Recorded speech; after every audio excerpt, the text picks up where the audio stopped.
Si tu enterres de kufr, c'est pour appeler les kuffars à l'islam. Sinon, tu n'as rien à faire et cela ne te sera certainement...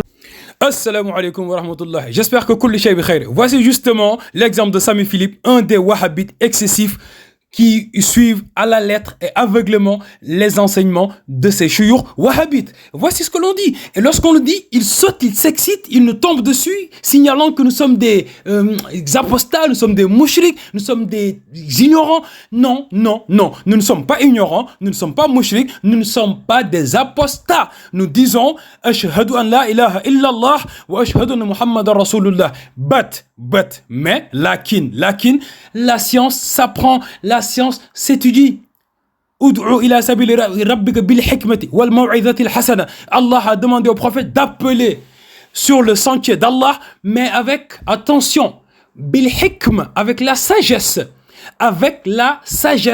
Ce n'est pas en traitant les gens de koufar, en traitant les gens de je ne sais quoi, la hijra. Alors que la sunna nous apprend explicitement la hijrata ba'da al-fathi. La sunna nous apprend qu'il n'y a plus de hijra après la conquête de la Mecque. Que faites-vous de ce hadith-là? Ah non, mais ce hadith, vous allez l'interpréter, vous allez faire un ta'wil. Qu'est-ce que vous allez en faire?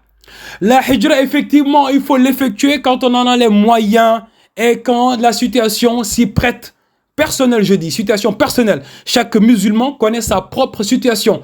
Et puis, vivre Allah, ce n'est pas dans un pays, ce n'est pas en Arabie Saoudite où Ben Salman est en train d'ouvrir les salles de cinéma, est en train d'ouvrir les salles de concert, est en train d'ouvrir des boîtes de nuit qu'on va penser à aller faire sa hijra, malgré qu'il y ait la Kaaba.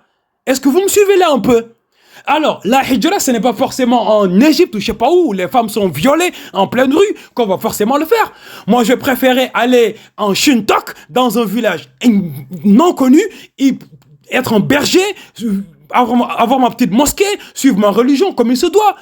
En fait, le souci, le problème que j'ai en fait avec le wahhabisme, c'est qu'en fait, ils sont sur le texte. Ils sont sur le texte, il n'y a pas de compréhension, il n'y a pas d'actualisation. La religion, il faut actualiser les textes. Il faut les comprendre selon le contexte que l'on vit.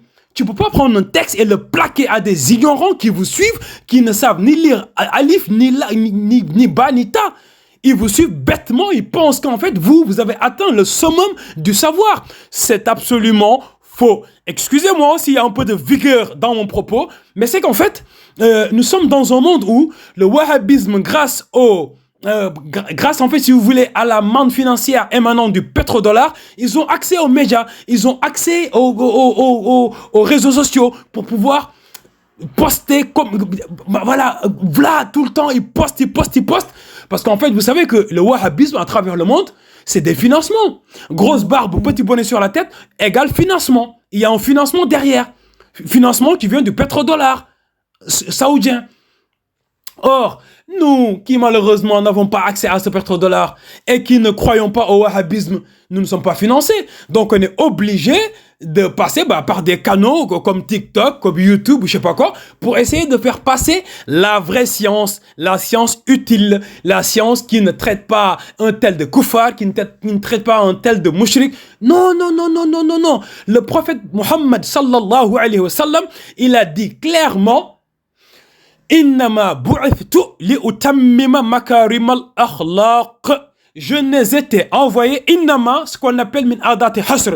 Alors, min adati hasr, ça veut dire que innama, il n'a été envoyé que pour cela et pour rien d'autre. Li'utammima, pour que je complète, pour venir parfaire les bons comportements. Est-ce qu'il fait partie du bon comportement de traiter les gens de koufars, de mécréants, alors que tu es né dans leur pays, tu as grandi dans leur pays, tes parents ont peut-être reçu les allocs de ce pays, tu as grandi jusqu'à avoir ta grosse barbe et qu'on t'a fait un lavage de cerveau et maintenant tu veux traiter tout le monde de koufars, de mécréants ou de je ne sais quoi. Je suis désolé.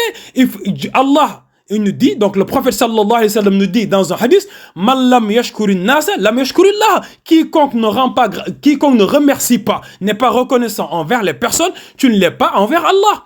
Parce que Allah, ce n'est pas lui qui est venu te dire, Sami, viens, je vais t'éduquer, je vais te scolariser, je vais te faire savoir, voilà, je vais te faire savoir lire, écrire, compter, calculer, jusqu'à ce que tu grandisses et que tu sois indépendant, jusqu'à ce que tu puisses aller voyager, aller en Arabie Saoudite, qu'on te fasse un lavage de cerveau.